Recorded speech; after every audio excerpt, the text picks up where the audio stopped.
Alright, so let's trade the Betfair pre-race horse markets. I make these videos here to illustrate one key point. If you want to be a successful trader, you have to learn the basics. You have to understand why you're making mistakes. You have to understand why the markets are moving against you. And you have to start with small stakes. Because if you cannot trade profitably with £2 stakes or £10 stakes, you will never be able to trade with £50 stakes or £100 stakes. So if you're a beginner, you have to start small and you have to understand how and why the market moves, all right? So I trade live, so I do hum and haw, and I do miss certain opportunities because trading live and recording and talking to you is difficult, okay? But I do my best to try and illustrate to you why the market moves and how it moves, okay? So we'll jump in now and do some trading. Okay, so we're at Newcastle. You can see here's a very large field, but there's one clear-cut, very short price favourite. With these circumstances here, you can use larger stakes because your liability is much smaller if you're laying it. So for me here, I probably will just jump on the lay side here of this horse here.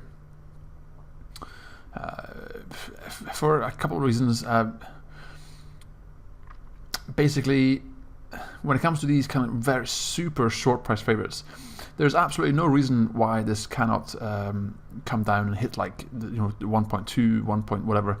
I've seen it happen before, but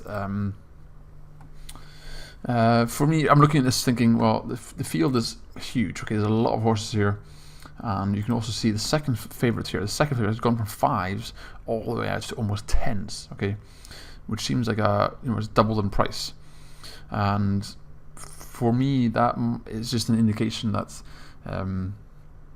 maybe there is some back money coming in here. And literally, as I'm talking now, you can see there's a 2,300, a huge amount money coming in here for the second favourites, and it's pushing the price down. Okay, so that's the kind of thing that once you start trading a lot and you start seeing these kind of patterns forming, then you can take advantage of these. I mean, I'm doing it right now. I'm doing it right now live. Okay, and will just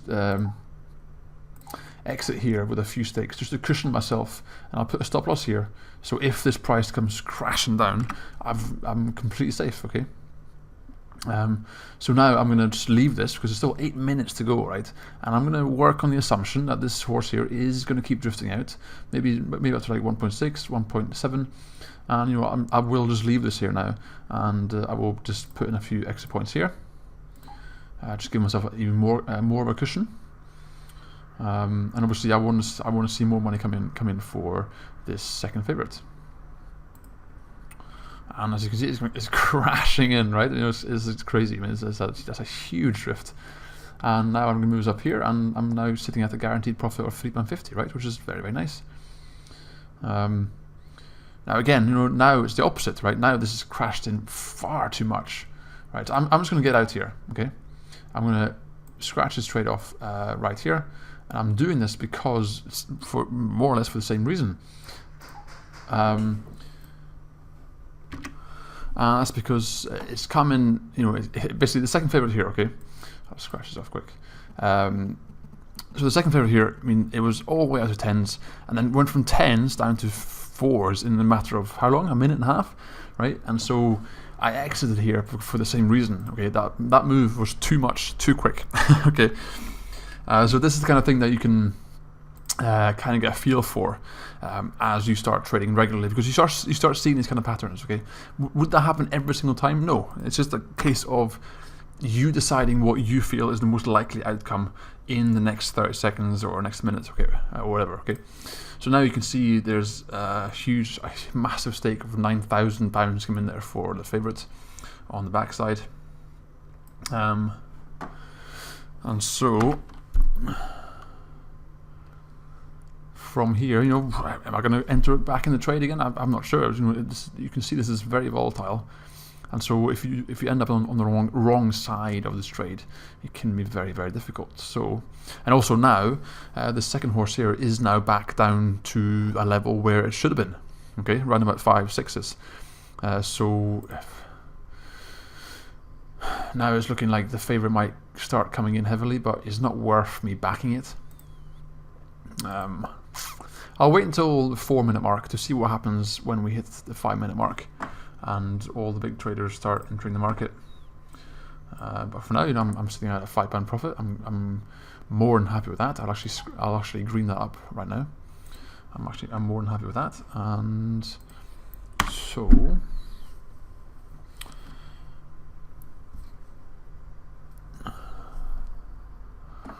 right now, I mean, I'll just sit here and wait and see what happens here.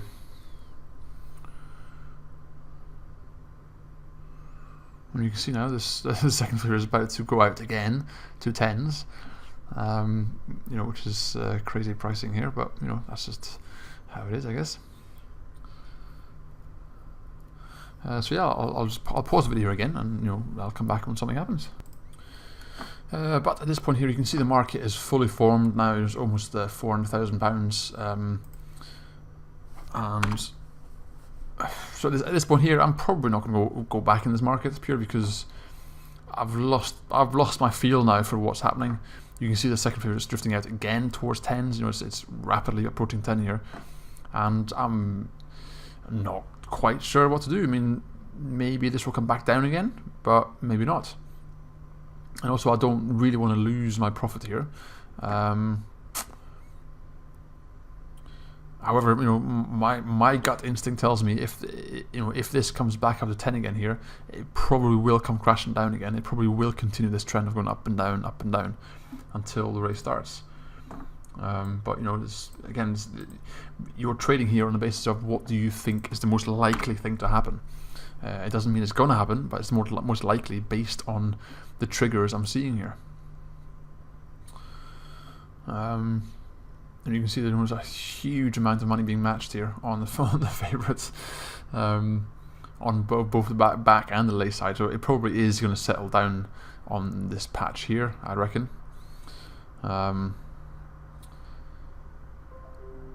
so with that in mind, I'm probably going to go on the backside here of this horse here, because again my feeling is that the price of this is too high. But I probably will try and wait until it crosses tens again, just so I can get that price increment. You see there is money coming in there on the back side on 1.39, which is going to push the price down. And also, I do not want to get caught on the wrong side here, because if I enter here and this jumps up to 13, 14, 15, then that's a huge downside. And the favourite, you can see the favourite is coming in here. But you know what, I'm going to jump in here on the tens and see if I can ride this down here again, because it does seem like that might be what's going to happen here again. Just going to check the in-play stats here. It's 15. And you can see how frustrating is that. We called it, we made the right call, but we did not get our whole stake matched. But you know, that's just the way it goes sometimes, okay? So that sort of thing is very annoying. So especially annoying if it goes all the way down here again, but with only a few seconds, like a minute left here, so I will take this away. And I will put my stop loss here. So if it comes up here, then I will exit. And I'm quite happy to take a scratch here. I'll leave this in just in case it comes down here again. But you know, you can see it's unlikely at this point. So there we go. Let's hit the stop loss. But that's no big deal. I mean, I left that in there purely because on the off chance that it would come back down, crashing back down again. But you know, it didn't. So you know, but at the end of the day, again, we made the right call. Okay, we entered at 10.5. It's unlucky that our whole stake didn't get taken. But you know, that's the name of the game here. I called it. It happened, and that's exactly what I want. So even though I didn't make any money there, that is a success for me. I know with 30 seconds on the clock, they're getting ready to go off, and I'm just going to finish this trade here and green this up, and I'll move on to the next race. And again, as always, using £10 stakes, or in this case £100 stakes, but that was only because it's such a short price favourite that my liability was much smaller. But you can see, just read the market as you see it, and once you learn that, you can then basically trade as many races as you want, and you can learn how to get in and out and make small profits. So had I been using £1,000 stake there, which I could have easily done, because that only has a £400 liability, I would have made £50. Okay, so I'll now move on to the next race, and I'll keep trading.